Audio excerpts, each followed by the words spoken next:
students, today we will talk about cyber ethics. The term cyber relates to computers or computer networks, for example, the Internet. We already know that the Internet consists of a large number of computer systems that are interconnected with each other. Taking a clue from the story of Aladdin and the genie had some magical powers and did whatever Aladdin told him to do. Thankfully, both Aladdin and the genie were virtuous as their deeds were good for humankind. Aladdin made sure that he used the powers of the genie for the good of the people. The Internet is the new genie of the modern world. We instruct it to search for information, and it quickly presents the information we require. Internet is a powerful source of information. The user must make sure that it should be used for the good of society. Therefore, it becomes important for Internet users to follow certain ethics. Internet was developed to enable communication using computers that were located at far-off locations. Internet was initially used for military communications only. Soon, the Internet gained immense popularity among common people. The Internet led to the exchange of information. Internet is also known as the information highway. Cyber ethics. Ethics deals with what is right and what is wrong. In day-to-day life, we judge the actions of people around us based on social ethics. Similarly, when connected to the Internet, we are netizen citizen of the net.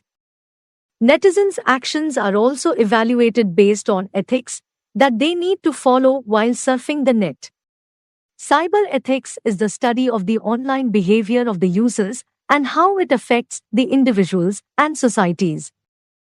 With the increase in the number of Internet users, it is now very important to guide the users on how to use the Internet in an effective and responsible way and avoid the dangers attached to it. Okay, let us first talk about available risks on the Internet. As responsible users of the Internet, we must make ourselves aware of the threats involved while using the Internet. Let's now discuss some of the threats. Fake information. Since a lot of information is available on the Internet, it is very difficult to validate the authenticity of the information.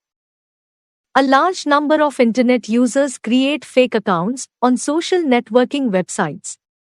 They believe that in this way, they can spread rumors and can get away with it.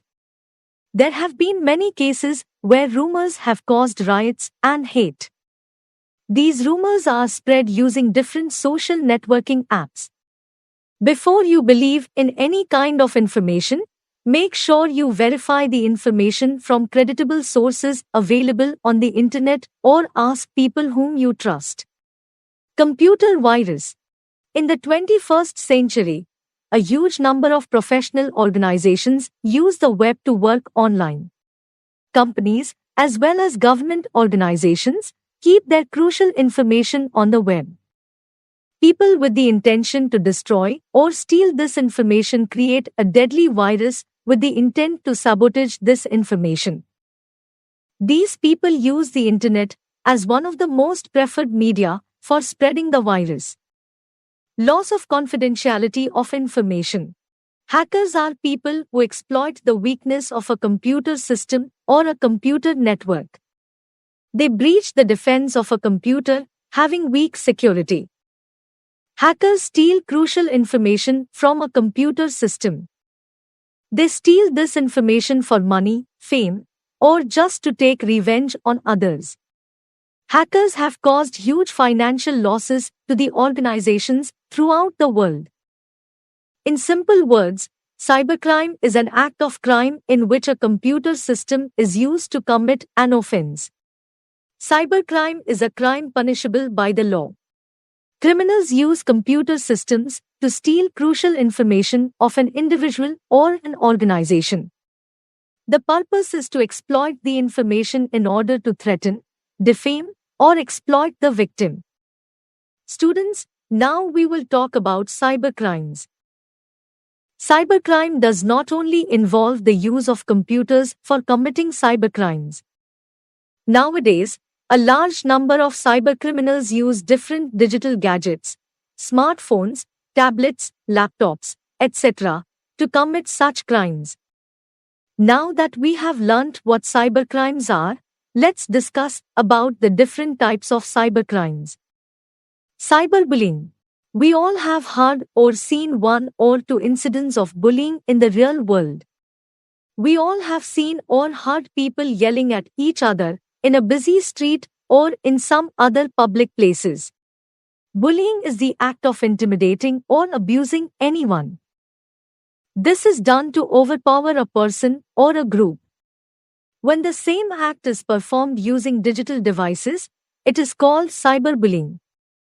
This means that if someone is sending messages to us using digital devices with an intention to humiliate us, then this will be considered an act of cyberbullying. For example, if we see someone posting rude comments on our Facebook wall, then it will be counted as an act of cyberbullying. Cyberstalking. Cyberstalking is the act of unwanted monitoring of an individual by another person. If we observe that an unknown person is continuously following us everywhere in the social media world and posting comments on our social media handles or trying to monitor our social media, search activities in any way. If the person continues to follow us on the web even after we have shown displeasure, then this means that the person is stalking us. Identity theft. It is an act of cybercrime wherein the fraudulent creates a fake identity, fake account, in order to gain financial gains like loans, credit cards, etc. After taking the loan from a financial organization, they do not repay the loan amount and thus cause huge financial losses to the organization in the name of some other person. For example, fraudulent may copy our Aadhaar card information or bank credentials and get the loan cleared in our name. The bank will then contact us to repay the loan amount. These days the same thing is also happening in social media accounts, where people copy profile of another person and then send ad requests from fake accounts to the people who are already in the original account and ask for money. We must be careful from any such acts. Spamming. While going through your inbox, you must have observed that there are many emails in your inbox from unknown email addresses. Who sends these emails and how do they get to our email ID? Most of the modern-day browsers have an inbuilt program that can identify such emails and place them in a separate folder. These unwanted emails messages are called spams. Spams are unwanted bulk emails that come from unknown sources. They are generally sent in large numbers for commercial advertising. In spamming, millions of copies of the same messages are sent to email users worldwide. Spam is a serious security concern as it can be used to deliver Trojan horses, viruses, worms, spyware, and organized targeted phishing attacks. It is very important to understand different types of cybercrimes and how they affect an individual or an organization. Now, let us discuss some of the ways through which we can protect ourselves from becoming a cyber victim. Steps to prevent cyberbullying. If you feel that you or any of your friend has become a victim of cyberbullying, make sure you inform your parents, teachers, or your principal. Adults know it better how to deal with cyberbullying. Do not delete the messages sent to you, as these messages can be used against the offender. Steps to prevent cyberstalking. In case you feel that someone is stalking you on the web, follow the steps given below. Block the person who is stalking you on all the apps or websites. Change security settings very often. Make sure you are well aware of how to use the security settings of the apps you are using. Identity theft. The best way to check if you are a victim of identity theft is to search for your name on Google. In case you feel that your picture or credentials are being used by someone else, follow the given steps. Try to log into your regular email account and check if you can log in or not. In case you feel your password is not working or you are suspicious about hacking, inform your contacts that your account is hacked. Okay, students, now let us understand individual property rights. While using the internet, privacy is one of the major concerns. The right to privacy may be defined as the claim of individuals, groups, or institutions to determine when, how, and up to what extent the information about them could be shared with others. Privacy concern arises when the personal information of an individual is collected, used, and shared without the consent of the authorized person. So, certain preventive measures should be taken to avoid the infringement of privacy. Steps to protect privacy. Be careful while sharing personal profiles on social networking sites. Never share login credential with anyone. Never click on a link sent to you via text or email from a stranger. Disable sharing cookies with websites. Cookies store your personal information. This information can be extracted and shared with hackers and crackers. Install security software like antivirus, anti-spyware, or firewall software to protect your system against intrusions. Create strong passwords and lock your system when not in use. Software piracy. Software piracy is the act of copying and distributing software without taking permission from its developers. You need to buy a license or copyright to copy the genuine programs of someone else. Following are the steps to protect software piracy. Buy original software and avoid buying unlicensed copies of the same software. In case the software is available on the web, download the software from the vendor's website. In case you want to buy the software from a store, buy from a genuine software vendor only. Always register your correct details while purchasing software. Property rights.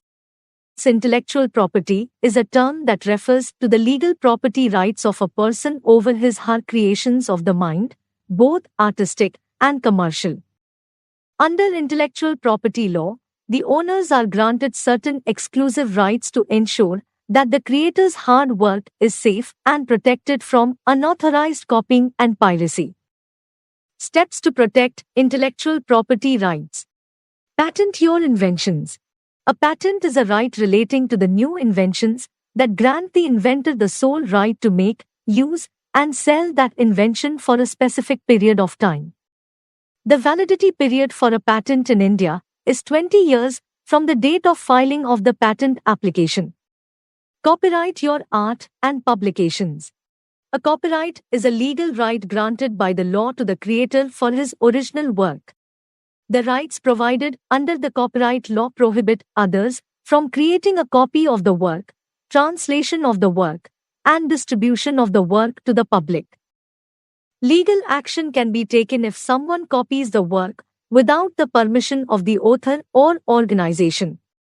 It covers artistic and literary creations such as novels, plays, poems, musical compositions, and architectural designs.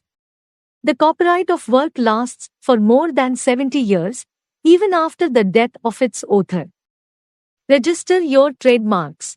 This protects your brand names, logos, packaging, and the other distinctive designs that identify and distinguish the products of one manufacturer or seller from that of the others. The validity period for a trademark is 10 years and can be renewed. Let us quickly have a look on chapter review. Cyber ethics is the study of the online behavior of the users and how it affects the individual and society. Hackers are the people who exploit the weakness of a computer system or a computer network. Hackers steal crucial information from a computer system. Cybercrime is an act of crime in which the computer system is used to commit an offense. Internet was developed to enable communication using computers that were located at far-off locations. Internet is also known as the information highway.